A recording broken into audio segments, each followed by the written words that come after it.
24 साल बेटा है जो पोलियो का मरीज है। पुलिस वाले उसने थाने लेकर गए हैं और अभी तक ये नहीं पता कि किस केस में लेकर गए हैं। आए ने हमारा दरवाजा तोड़ा है, दरवाजा तोड़ा, ऊपर आ गए हैं। वो कह रहे आप इधर सो रहे हो, हमारी नींदरें आवाज़ार की है। क्या लगे तू पेशावर करके ते आप इत्थे सुता सुते ने इस तरह खिंचे इंज धरूया मंजी दे उत्ते धरू के मेरा पुत्र चीका मारदा रह गया, अबू जी मैनू बचा लो, अबू जी मैनू बचा लो। मेरी नौवां नू गाला कट गया, मेरे बच्ची धी नू गाला कट गया। को मसला पर्चा क्या लगा, कोई पर्चा पुर्चा कोई गल नहीं करनी। उस बाद 3 दिन बाद एक फोन आउंदा है 9:30 पौने 10 बजे, कहंदा जी बात करे। जिसले बात कीती ते रोन दिया जी मैनू बचा लो, मैनू बचा लो, किथे है तू? कहंदा अबू जी इचरे ओनू आंदे ने भैन माँ प्यो नू कह पैसे भेजे मैं खाना खा। इस टाइम मेरे साथ बुजुर्ग माँ बाप मौजूद हैं जिनका 24 साल बेटा है जो पोलियो का मरीज है और आज 2 हफ्ते गुजर जाने के बावजूद पुलिस वाले उसको घर से उठाकर लेकर गए हैं।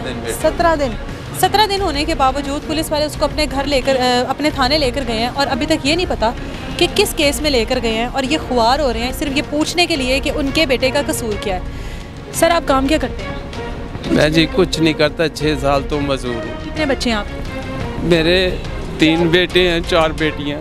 जो ये बेटा है इसकी उम्र कितनी है? 24 साल है। पोलियो का मसला है उसको? पोलियो का मरीज है बचपन से? 8 महीने का था जब पोलियो हुआ था। क्या पुलिस वाले किस केस में उसको लेकर गए हैं? घर में किस तरह से आए? वो कह रहे कत्ल के केस में लेके गए हैं।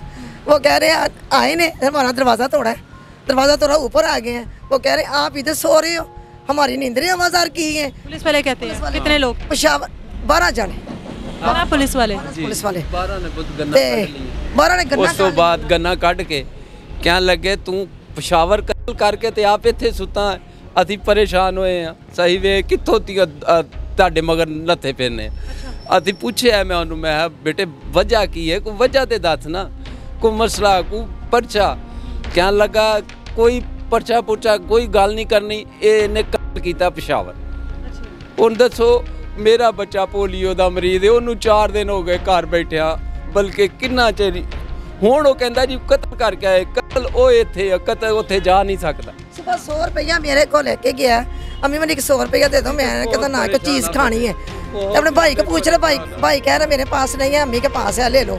है मेरे पास 100 रुपया लेके गया सुबह देखिए शाम को आ गया, सो गया आके तो सुबह 4 बजे सुते ने इस तरह खिंचे इंज धरूया मंजी दे उत्ते धरू के मेरा पुत्र चीका मारदा रह गया, अबू जी मैनू बचा लो, अबू जी मैनू बचा लो। हुण उत्ते की करदे असीं? आड़ियां ने पिस्तौलां नाल सिद्धियां कर लईआं उन्हां ने, साडे अगे गालां कड्डियां मेरियां बेटियां नूं, बड़ा खिच्चिया उन्हां ने, पुलिस वालों ने। मेरियां नौवां नूं गालां कट गया, मेरे बच्ची धीआं नूं गालां कट गया, बहुत गंदी गाल कट के गए ने। ते जे उनके साथ कोई खातून थी आप लोगों के घर के अंदर दाखिल हो गए हैं? कोई खातून नहीं सी है, कोई खातून नहीं सी, बंदे ही सारे। अच्छा उसके बाद किधर लेकर गए हैं बेटे को? उसके बाद हमें सन तो कह गए जी असी भगवानपुरे लैके चले आ। मैं दिन चढ़िया भगवानपुरे गया, भगवानपुरे गया, उन्हें कहा जी साढ़े कोल कोई नहीं आया। उत्थे जिहड़ा डिप्टी सी उन्होंने मैं दरखास्त दी, उन्हें कहा जी असीं तुहानूं शाम नूं सदांगे, उन्हें भी सानूं कोई नहीं सद्दिया। उस बाद 3 दिन बाद एक फोन आता है 9:30 पौने 10 बजे। 3 दिन तक पता ही नहीं है बच्चे को किधर लेकर? पता नहीं है। 3 दिन बाद फोन आता है तो वो कहता है जी मैं कौन है, कहता जी बात करे। जिसले बात की तो रोन दिया अबू जी मैनू बचा लो, मैनू बचा लो, मैनू मार देंगे। मैं बेटे होया कि किथे है तू? कहता अबू जी इचरे। अच्छा। मैं अच्छा उन्हें सानू मैं उन्हें पुछदा रहा सिपाही नूं मैं तेरा नां की, उन्हें सानू नां नहीं दस्सिया। उस तो बाद ओनू आंदे ने भैन माँ प्यो नूं कह पैसे भेजे मैं खाना खा। असी पुत्र अपने जोगी रोटी नहीं साडे कोल, असी कित्थों उन्हें पैसे भेजे? ठीक है वो असी फिर रोंदे रहे, असी बाद च फोन बंद कर दिता। सवेर नूं असी गए हाँ ते जाके पूछया बेटा था आपका वहाँ पर? बेटे दिखाया ही नहीं, अभी तक बेटा नहीं दिखाया। असी उत्ते चले गए, उन्हें कहा जी उत्ते है जेड़े फड़ के लियाए ने, जेड़ा 2 फुल्लां वाला है वो है शकील भट्ट, ते जेड़ा 1 फुल वाला है वो है फरत, ते एक वो नाल है जेड़ा सिपाही का नाम है रजा। इन्हों ने सानू झिड़कां मारियां, फिर उत्ते बैठिया नूं। हाली 2 मिनट भी नहीं असीं बैठे तो उन्हें झिड़का मारनियां शुरू करतियां, इन्हों तुसीं लिआंदा कि उन्हें थल्ले तार दो। सानू बेटा नहीं दिखाया आप? बेटा नहीं दिखाया। कितने दिन हो गए? 17 दिन हो गए बेटे। तो पुत्र असीं रोण डे आ। और के पास गए हैं आप, किसी CCPO के पास या कहीं और?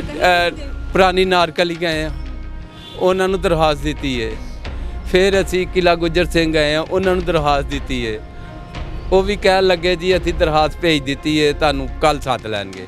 रात को 9 बजे फोन आ गया, उस वेले असी सवेर को गए, उन्हें कहा जी अज नहीं कल आना। फिर कल गए, फिर उन्हें कहा अज नहीं कल आना।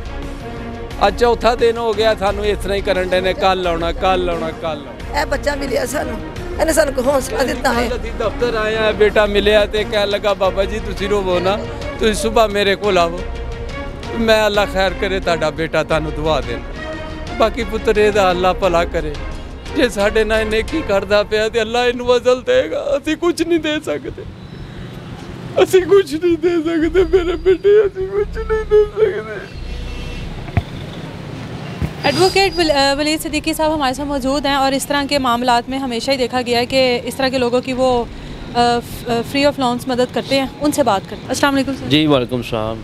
सर मुझे ये बताएं कि 17 दिन हो गए हैं, इनके बेटे को घर से उठा लिया गया, वैसे भी वो माजूर है, उसके बाद उस पर FIR भी कोई नहीं है, केस भी कोई नहीं बता रहे। तो क्या आपको लगता है कि किसी भी आम शहरी को इस तरह से उठा कर ले जाएंगे और उसके बाद उसके घर वालों को उसकी शक्ल नहीं देखने को मिलेगी? 4 दिन पता ही नहीं लगा बच्चा किधर है। जी मैडम, पहले तो मैं आपको ये बताऊं कि ये जो पुलिस वाले हैं ना, ये फ़िरौन बने हुए हैं। इन्होंने कानून को अपने हाथ में ऐसे बोल समझा हुआ है, जैसे मर्ज़ी इसको घुमा लें, जिधर मर्ज़ी फेंक दें, इनको कोई पूछने वाला कोई नहीं है।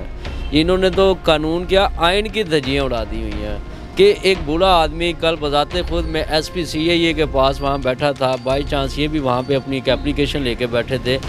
SP साहब कहते हैं जी 6 दिन लगने हैं अभी इंक्वायरी को।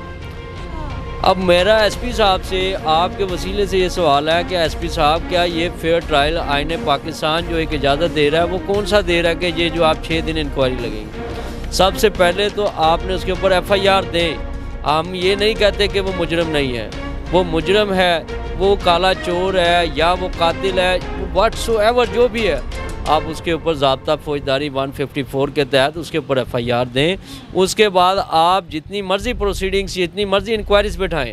किसी भी आम शहरी को जब भी पुलिस वाले इस तरह से रखते हैं, एक तरह का छुपा कर ही रखते हैं, या कोई भी डिमांड उनकी होती है, उनके खिलाफ बड़ा सख्त एक्शन लिया जाता है। तो इनके खिलाफ क्या कोई एक्शन? हमने अल्हम्दुलिल्लाह आज ही chief justice Lahore high court को हेबियस की जो एक रेड पटिशन, एक एप्लीकेशन हमने गुजार दी है। जनाब ये IG पंजाब से जवाब तलब किया जाए कि जो इन्होंने बंदे को 17 दिन इलीगल डिटेन करके कन्फाइन करके रखा है, पहले इसका जवाब लिया जाए, बाद में इसके अगली को बात हम करेंगे। तो क्या उम्मीद रखी जा सकती है कि इनको इनके बेटे का पता लगेगा और पुलिस के खिलाफ जो है वो इंशाल्लाह? क्यों नहीं, क्योंकि हम chief justice Lahore high court के पास गए हैं। अगर अदालतों ने हमें इंसाफ नहीं देना तो फिर हम रोडों पर फिर यही होगा कि एक माँ ने अपने बच्चे की खातिर जान दे दी। इस तरह के फिर आपके सामने बहुत से वाक़यात उभरेंगे। बिल्कुल जी, और इनकी शायद इनके लिए कुछ बेहतर होना था जो इनको वकील साहब मिले, और क्योंकि ये कुछ नहीं करते, बुज़ुर्ग बाप हैं उसके, कुछ भी नहीं करते हैं और फिर भी अपने बेटे को छुड़वाने के लिए कोशिश कर रहे हैं। मुझे दें इजाज़त, अल्लाह हाफ़िज़।